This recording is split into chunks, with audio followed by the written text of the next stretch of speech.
Hello and good afternoon, friends. Welcome once again to the CEC-UGC live lecture. Dear friends, in this session today we are going to discuss about Indian prehistory. With the help of this topic, we are going to understand what was the history of India before the practice of writing history came into existence, or we could say that what were the roots from where the history emerged, what are the evidences available which further paved way for writing history. And for this we have again with us in our studios Dr. Shankar Kumar. Dr. Kumar is Assistant Professor in Department of History, Hindu College, University of Delhi. So, taking advantage from his experience, let's understand what was the Indian prehistory. Hello sir, welcome to the EduSet lecture, and I hope that the students who like your lectures very much, with the help of your experiences, they tend to learn lots of new things. I hope that this session is going to be one of the most productive sessions. So, over to you sir. Thank you, Geetika, for the kind words. Good afternoon, viewers. As stated, today we shall be talking about prehistory in the Indian context. And since the context is Indian, let's use this as some kind of a preface to our discussion that when we say India in today's discussion, we should think of not the present political boundaries of India, but we should think of India as the subcontinental phenomena. So, it is basically the Indian subcontinent that we would be using as one geographical category, and it is in this context that we shall try and understand as to how prehistorical past of India unfolded, giving way to the historic phase.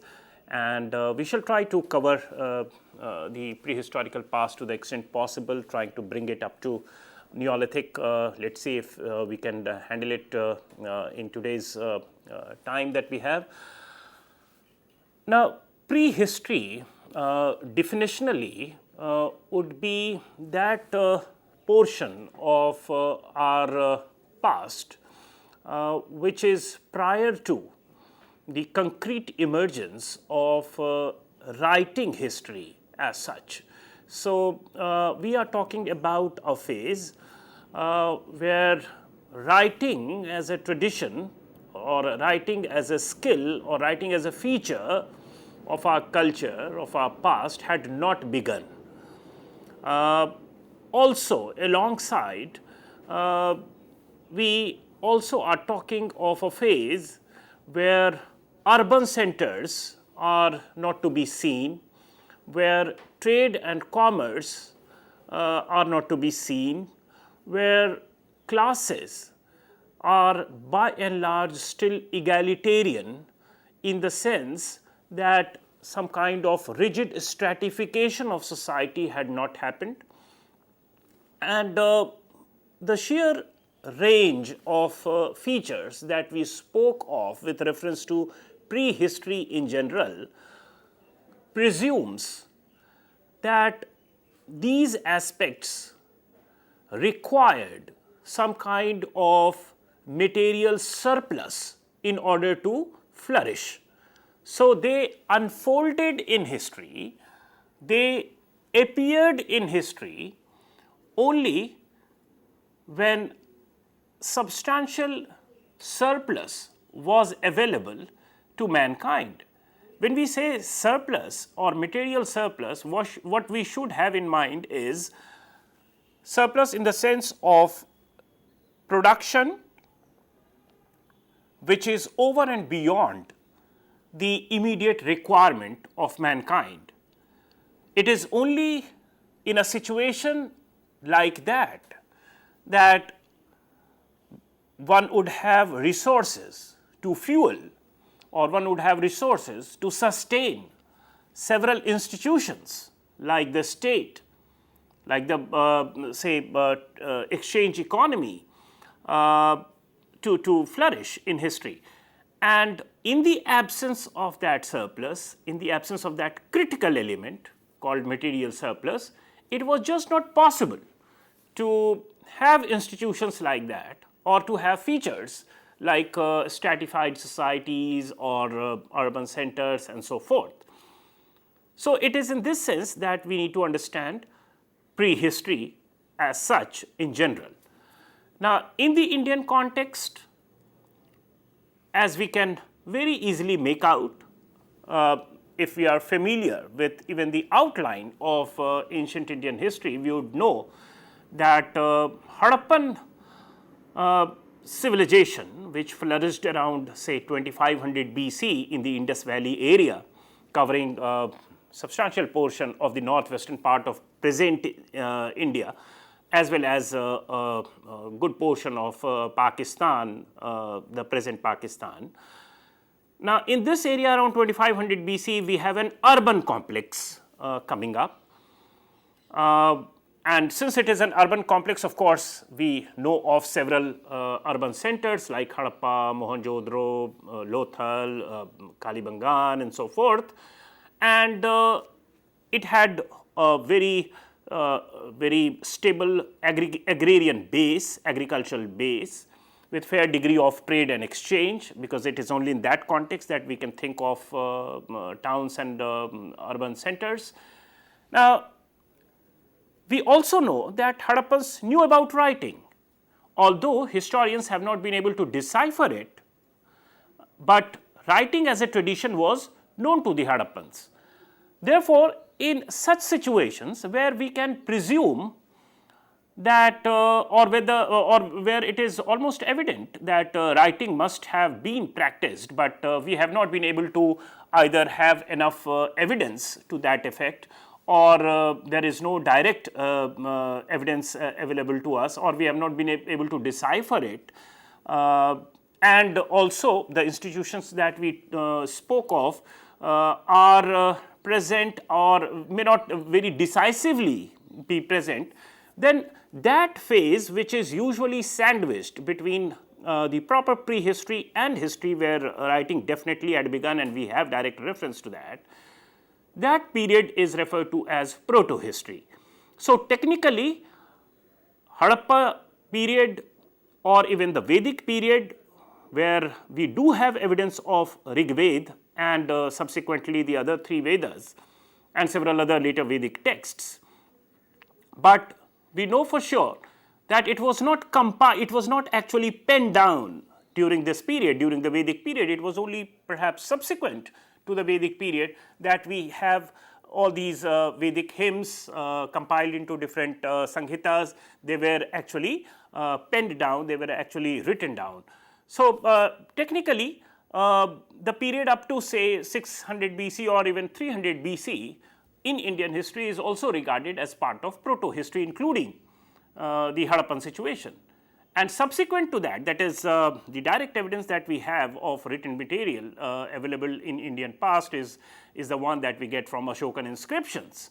So, from 300 BC onwards, we start treating Indian history as a historic period, or the period from where direct written evidence is available, and we have several other associated features also coming up in a complex phase. So, this is about the definitional part of prehistoric India, and when we talk of the earliest times from where we can trace either our ancestry or some kind of a social life, and this story goes back even back to the emergence of the modern anatomical man, or anatomically modern man, so to say, that is Homo sapiens. So, we are talking of a period prior to the emergence of anatomically modern man in Indian subcontinent. And if we look at this particular issue, the earliest man, so to say, in Indian context, we start getting evidence of the hominids, who are regarded as the earliest species so far as mankind is concerned.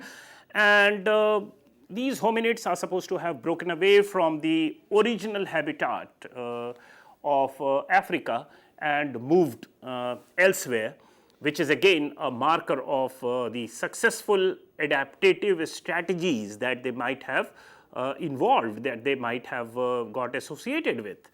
And in Rivat, in the Soan Valley, which is in Potwar Plateau of western Punjab, presently in Pakistan, that we have the traces of very old Oldowan tools. Now, again, this Oldowan tools, these are nomenclatures. Oldowan is the name of a site, and the archaeological convention is that the earliest site from where something has been found, some archaeological evidence has been found, prehistoric artifacts have been found, that site goes on to become the prefix for those tools.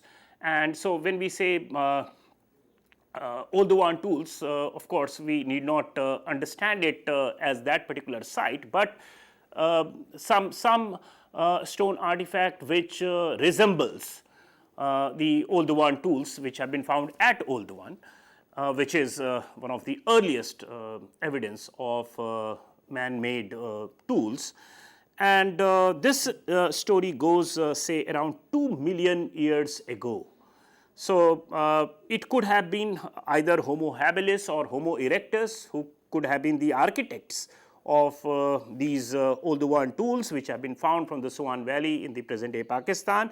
Similarly, at Shivalik Hills also in the present day Himachal Pradesh, we have some evidence of these very old prehistoric tools, Oldowan tools, which is dated to around 1.8 million years ago. Similarly, again at Pabbi Hills, which is very close to the Jhelum River in the northwestern part of India, including Pakistan, we have evidence of chopper chopping tools, which actually are flaked pebble tools. Pebbles, as you would understand, is something which a stone which is washed away by a river flow, or for that matter even a spring, and the rough edges are obviously smothered, so it becomes very smooth kind of surface that pebbles have. They are usually oval or round in shape, and flakes made out of these pebble tools. So it is this that we are talking about. So man had started using these materials for making tools, and this evidence from Pabbi Hills, from around Jhelum Valley, Jhelum River, comes from around 1 million years ago. And also, although this particular evidence is undated, we have similar tools coming from the Bias river or Banaganga river in Himachal Pradesh, where similar tools have been found. What is important for us to understand is that what we have found in these earliest evidence of mankind is not some kind of a direct material evidence of our ancestors. So there are no skeletons found, there are no bones found, there are no corporeal remains found in the archaeological records. All that we have been able to find is some of these tools which were probably made by Homo erectus or Homo habilis. And therefore, one has to make this distinction that we presume that it must have been produced, it must have been manufactured by our ancestors at this stage of evolution. Now, the hand axe that we find, which also belongs to the Acheulean industry. Now, again, Acheulean is the name of a site, of an archaeological site in France, and any tool which resembles Acheulean tool and comes from a stratum, comes from a layer which is as early as this, then we tend to call those that assembly of artifacts also as Acheulean industry. So this hand axe appears in Swan Valley in association with chopper chopping tools, and this is around 700,000 years ago to 500,000 years ago. And this Acheulean tools are found not only in Swan Valley, but also at a place in Kashmir called Pahalgam. So from here we have the earliest evidence of Acheulean tools found in the Indian subcontinent. What is believed is that with the use, why these Acheulean tools are important is also on account of the subsistence pattern of our ancestors.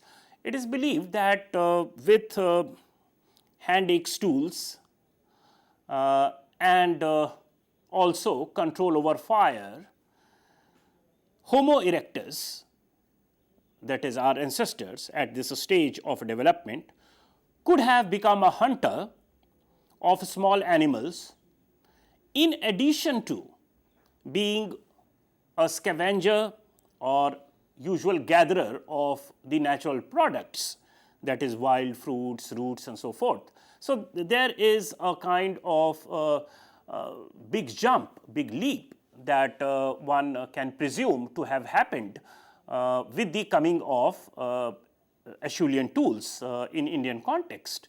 And this kind of adaptative strategies which we shall be studying as we move further are critical in determining how successfully our ancestors could negotiate with the challenges of everyday life and could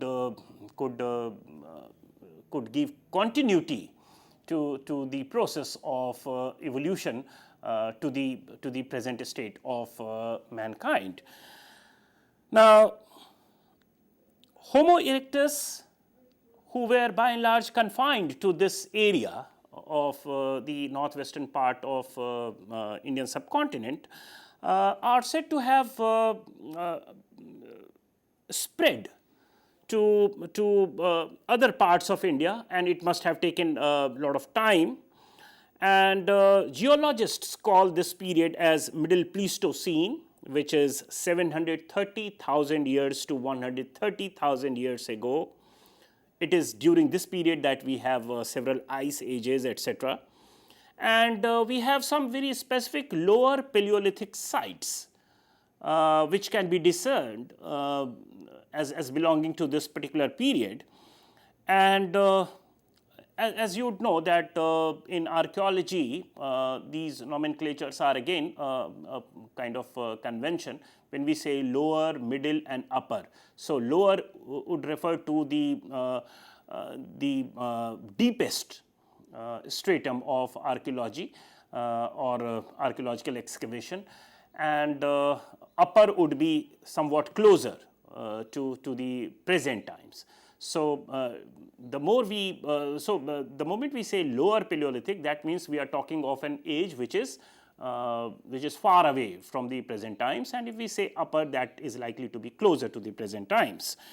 So we have some evidence of lower Paleolithic cultures from Indian subcontinent, and we have sites like Hunsi Valley in Karnataka.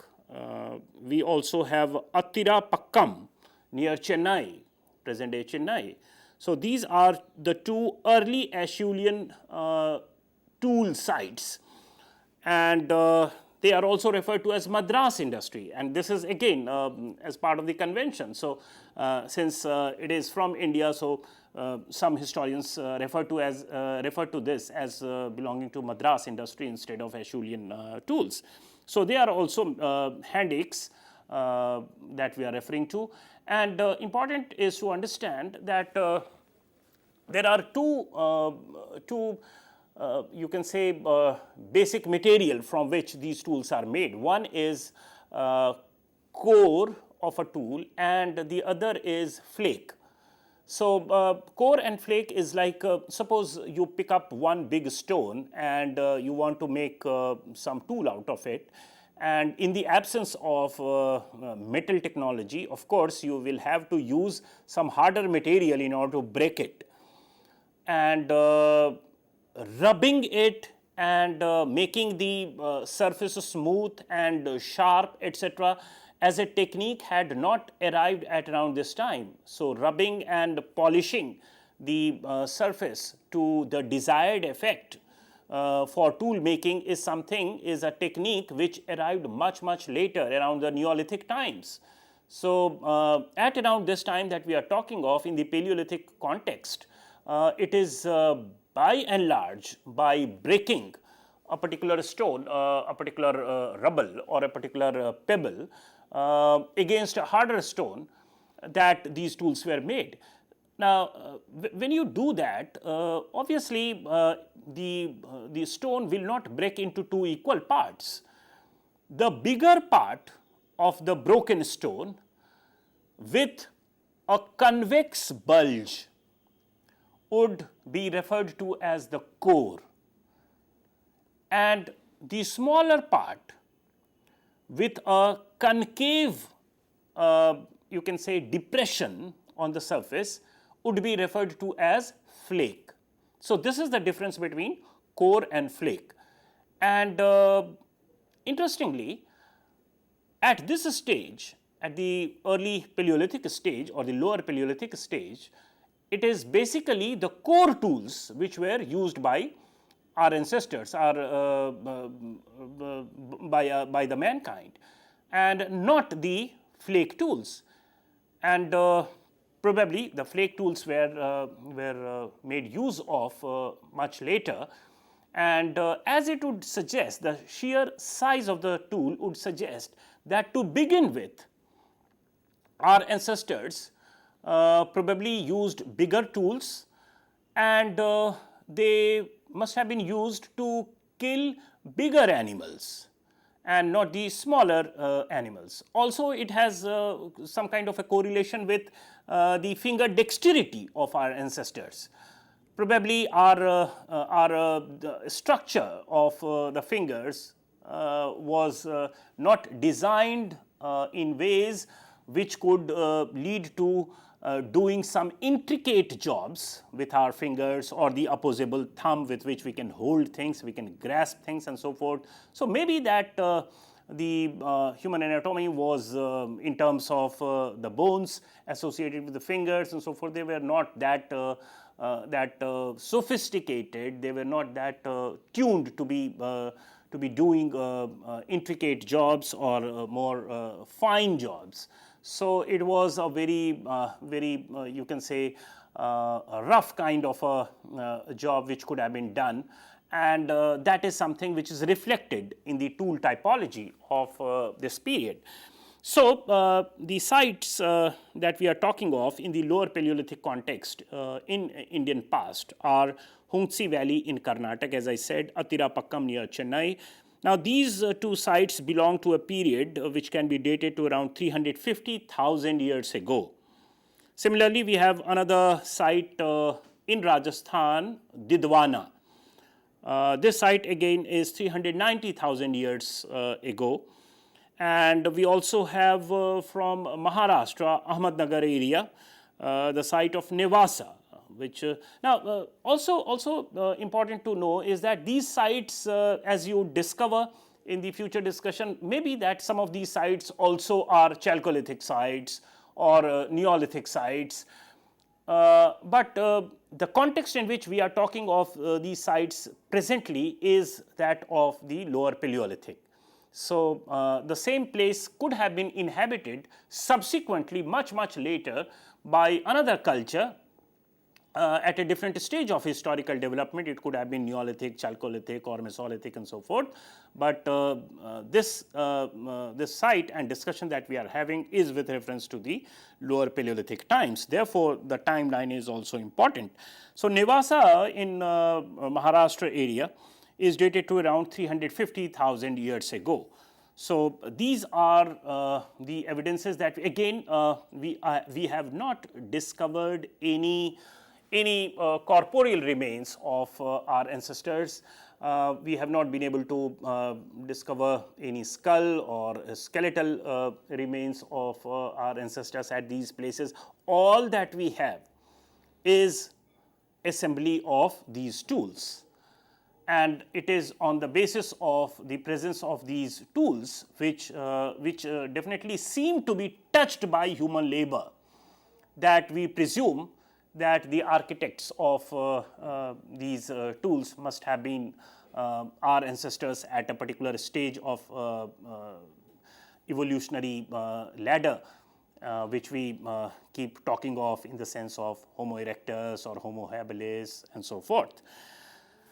Now, subsequent to this, that is the lower Paleolithic, we have the middle Paleolithic, as the name itself is indicating. Now, in India, in the Indian subcontinent, the arrival of middle Paleolithic stage is seen with reference to arrival of another kind of stone or another kind of tools. As we said, that it is through the tools that we understand what kind of ancestors must have made it. So it is the arrival of flake blade technology that we presume the presence of middle Paleolithic culture in India. And in that sense, we have sites like Nevasa, as we just spoke of, Didwana, which is again the same site that we referred to with reference to the early Paleolithic culture. Now, this Didwana site is again dated to around 150,000 years ago. We also have some sites in Gujarat, which is again dated to around the same period through different radiocarbon techniques, or there are several other dating techniques that we use that we arrive at these dates. There are some sites in Sri Lanka also, which is dated to around 200,000 to 40,000 years ago, and they all give some kind of evidence of tools which can be broadly categorized as flake blade tools, and hence belonging to middle Paleolithic stage. And all these findings are so stray findings, and they are so scattered in terms of their geographical location, that some kind of a neat theory building of our ancestors having emerged from African context and having moved to West Asia, and then they gradually came to India. These theories or these postulations are not exactly ratified by these findings, or there is no neat sequencing that we can do either in terms of time or even space, the direction. So there are always propositions and counter propositions. Some would say that probably this wave of tool making could have arisen from Sri Lanka, that is from the southern part of Indian subcontinent up to the northern areas or other parts of the subcontinent. Some would say that it basically is coming from West Asia and the northwestern route and so forth. But there are so many gaps, there are so many evidences to be had before we can arrive at this kind of neat sequencing or the direction in which the evolution supposedly happened. So there are propositions and counter propositions. We are not getting into it. We are just referring to some of the very tangible evidences that we have with reference to our prehistoric past. Talking of the anatomically modern man, that is Homo sapiens, in the world context, of course, we do see that Homo erectus diverged into several subspecies, and of one of the several diverse subspecies emerging from Homo erectus is Homo sapiens, or archaic Homo sapiens, so to say. There were several other subspecies like Neanderthal man, and the subsequent developments of these subspecies all did not lead to anatomically modern man. It is only a specific branch of the Homo erectus subspecies which led to its emergence as anatomically modern man or Homo sapiens sapiens as such. Now, zeroing down our discussion to anatomically modern man, we should first understand as to what are their features. And in terms of their features, they are identified with large foreheads. So, anatomically modern man had large foreheads, and there are no heavy ridges above their eyes. This is in contrast to their ancestors who had heavy ridges on their eyes. And a vertical line of the face and the chin. So, it is all aligned. The face is aligned with chin vertically. Bones in general, and again we are talking of the world context. Bones in general are thinner and more gracile than their robust counterparts of the earlier period. So, the earlier skeletons would be more tough, broad, and not so gracile and not so light but heavy, whereas anatomically modern man subspecies and their skeletons would be lighter, thinner, and more gracile. And it is this subspecies which spread to other parts of the African continent and gave rise to what we understand as anatomically modern man. Now,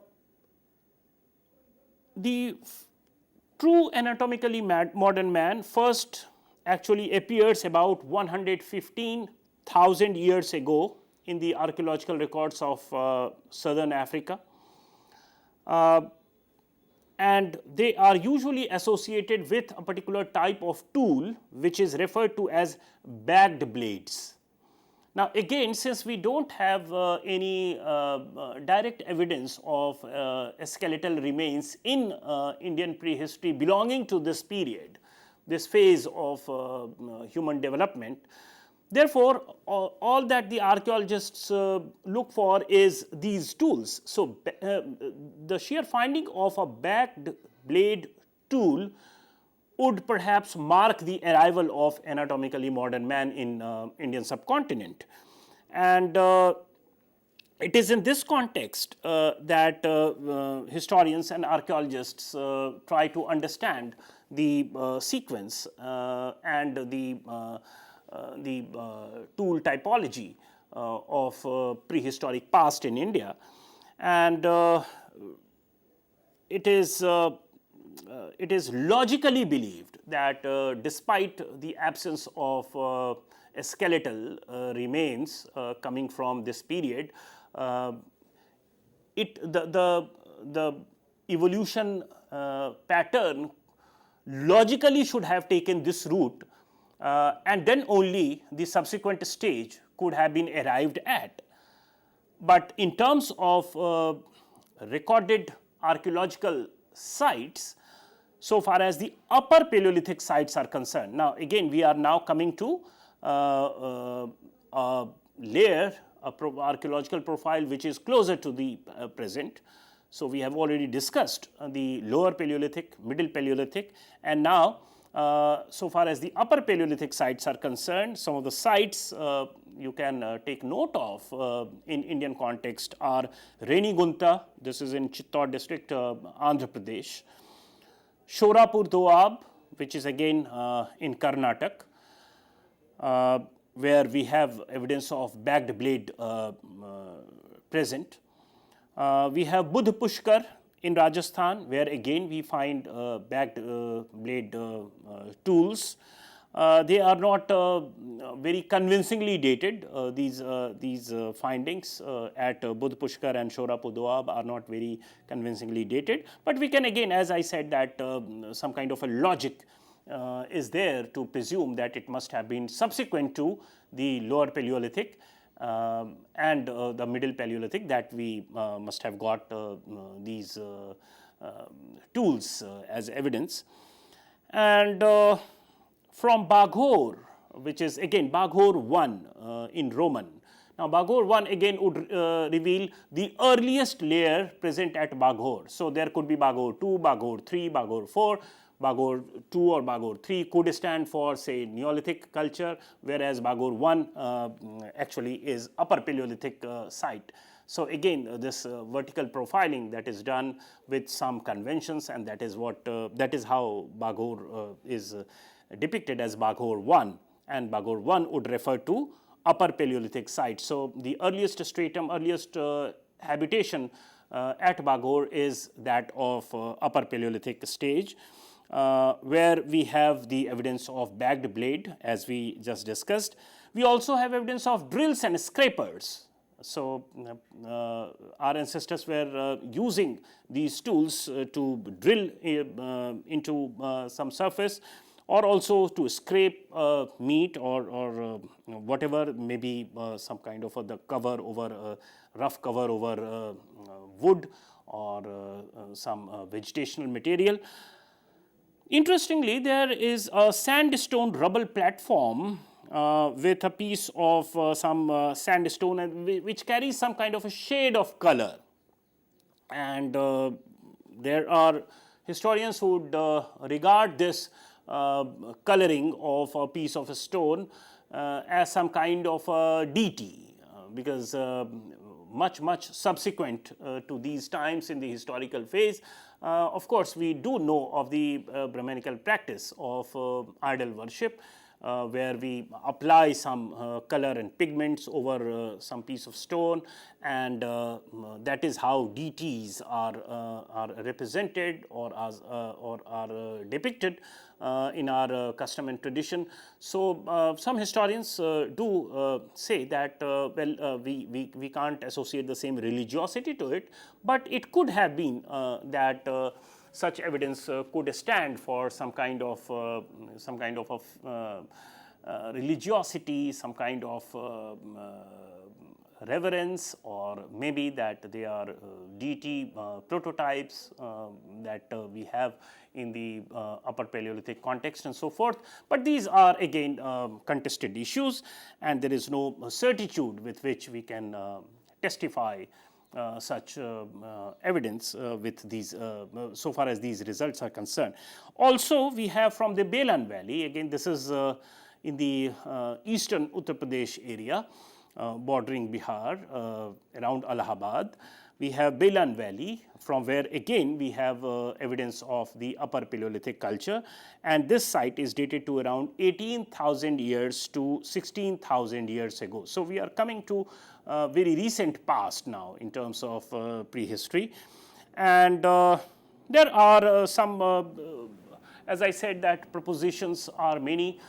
Some historians propose that anatomically modern man could have rather taken the route via Burma to come to the eastern part of India first, and that's how the modern man got spread to different parts of the subcontinent and so forth.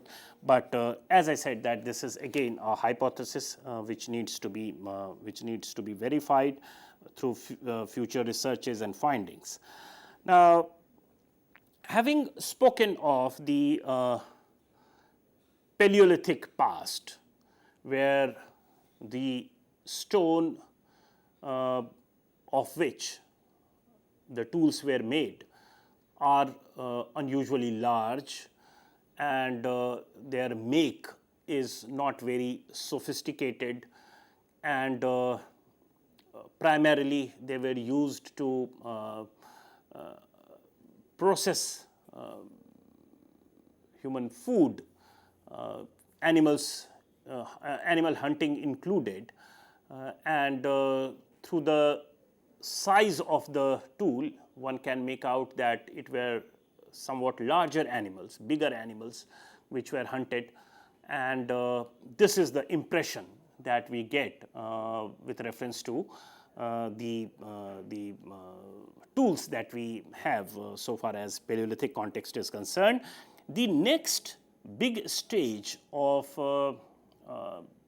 human development or cultural development is the transition to Mesolithic times.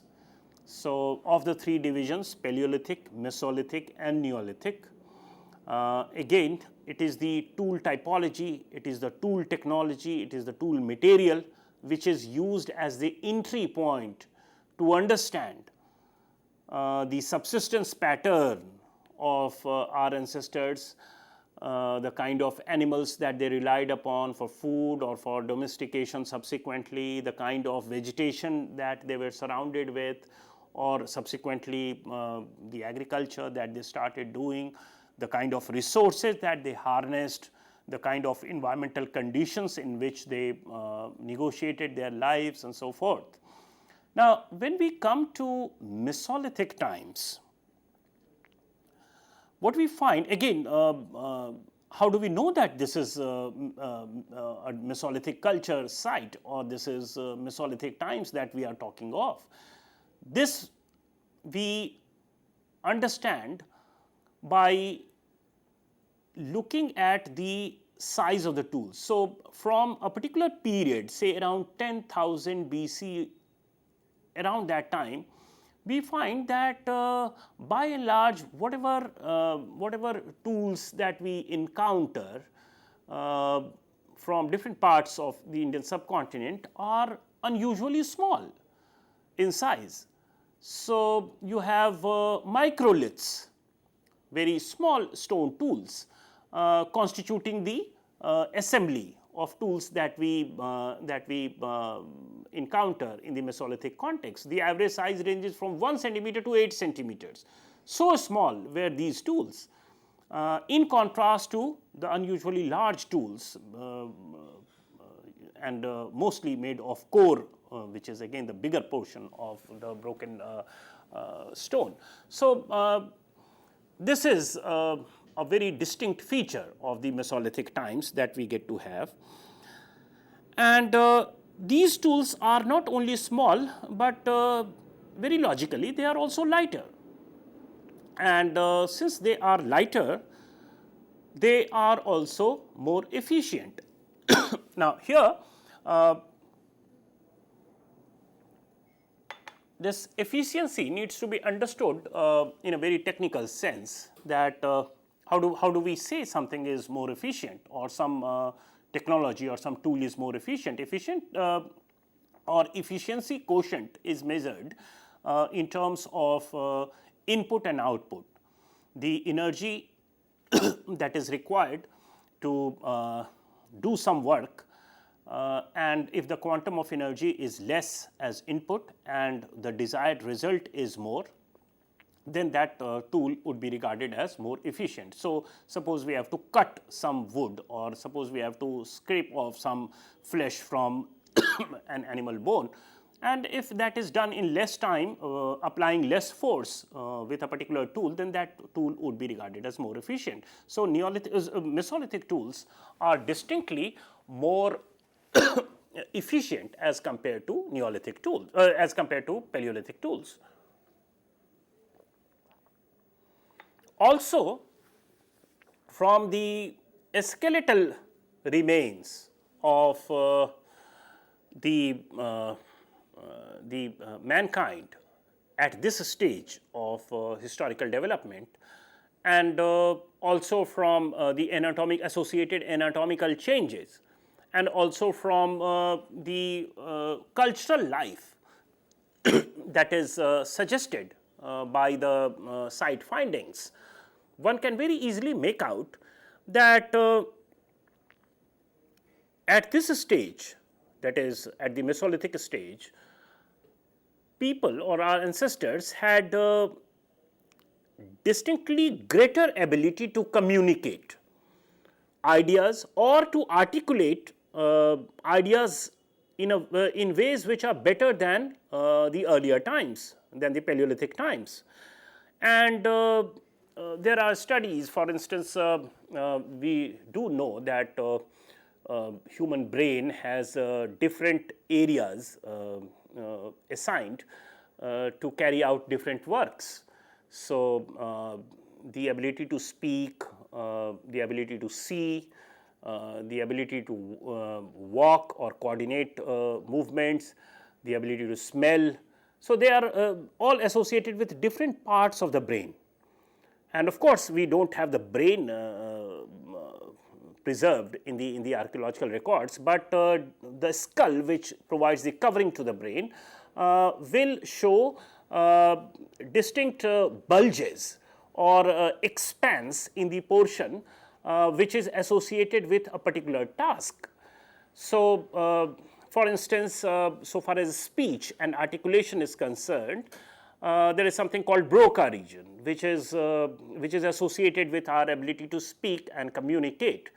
And that particular region of the skull shows some kind of an expansion in the archaeological records of skulls that we have belonging to this period, which is again symptomatic of the fact that perhaps at this stage of human development, man was able to communicate better. And in terms of culture and social tools of development or evolution, again this was very critical development. Why this is so? Because coordination or communication was so critical to a collective enterprise like hunting.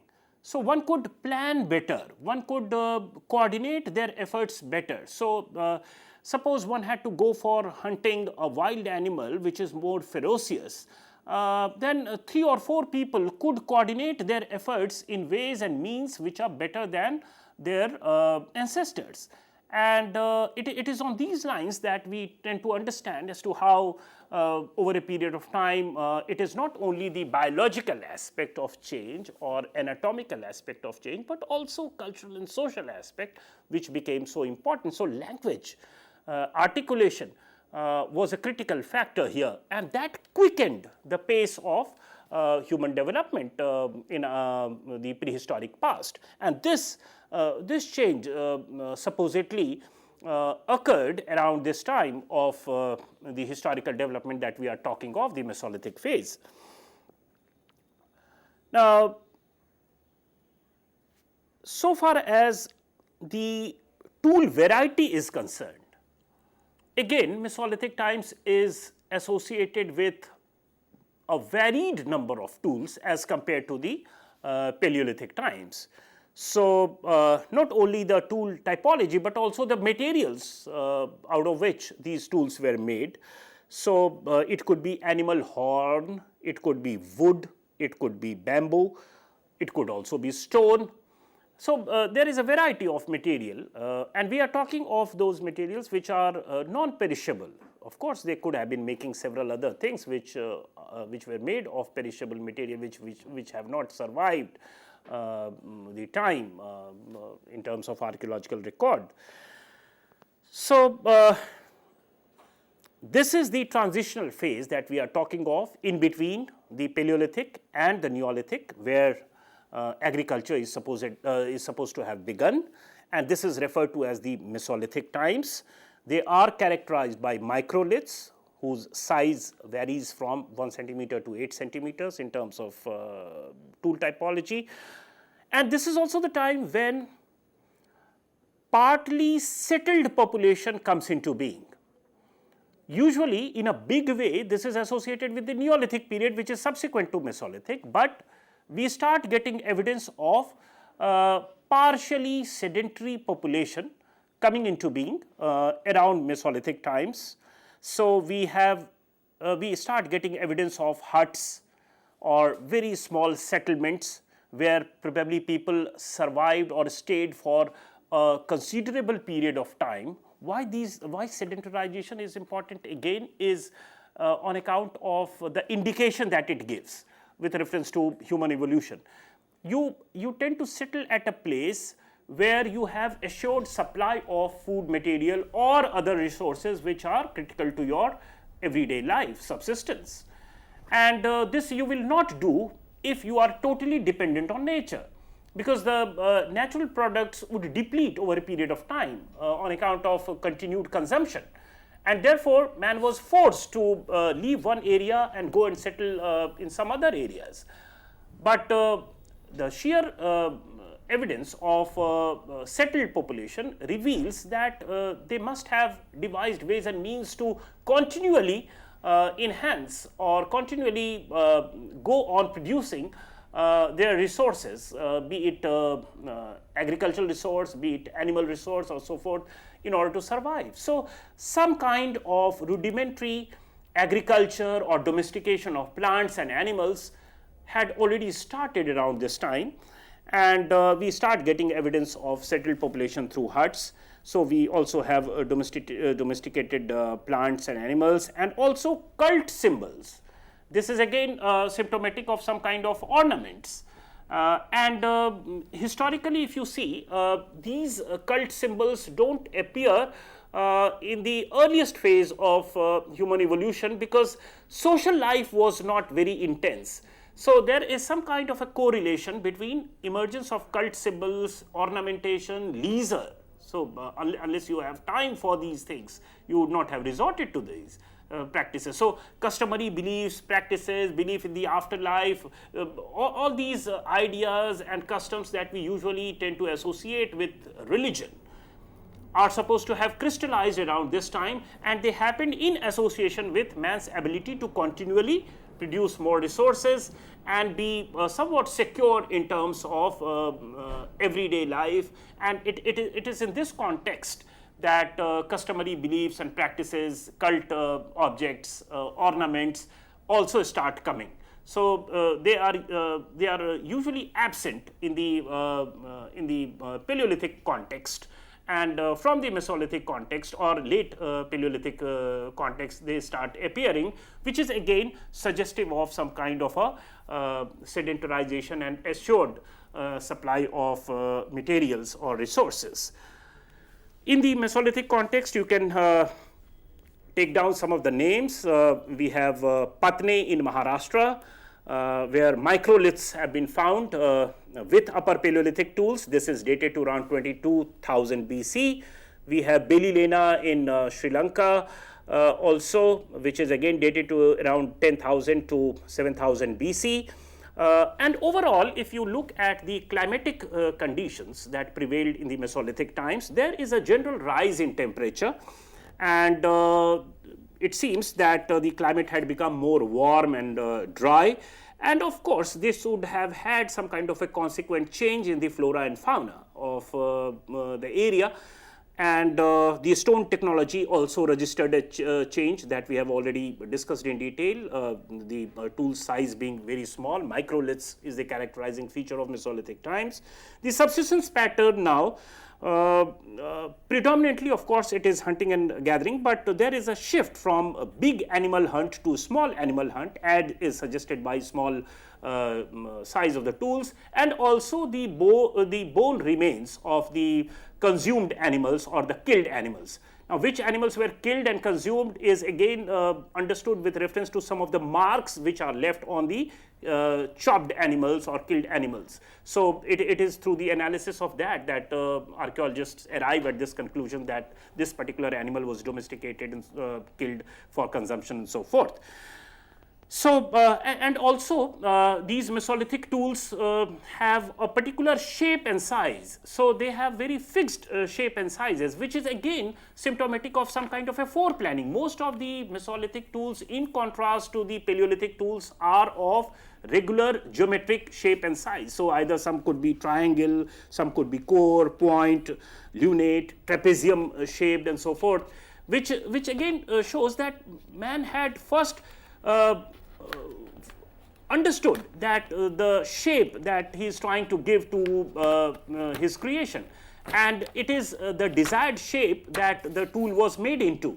So, that again speaks of the ability of man to foreshadow, to forethink, to foreplan, and that is how tools were now more customized and made in accordance with the actual requirement and desired shape and size of mankind. So, so far we have seen how tool typology can be used as some kind of a window to understand the process of prehistoric past, and some kind of a sequence can be made, although it is not a neat sequence in terms of time and space. But what we have done today is we have come up to the Mesolithic times, and when we meet tomorrow, I shall briefly touch upon the Neolithic part of the prehistoric past, and then we will go to the civilizational phase in the form of Harappan civilization. With this note, thank you, sir. Thank you so very much for delivering such a nice lecture and giving a deep insight into this very topic. Of course, I would like to tell you all that our expert is going to be tomorrow again. Dr. Shankar Kumar would be again tomorrow, and we would be continuing from where we left. If you wish to access this particular lecture, you can definitely go through YouTube, because with the help of the YouTube, we daily upload our lectures for you, so that you can access from time to time. Thank you, sir. Thank you so very much for being the part of the EduSet lecture. Thank you.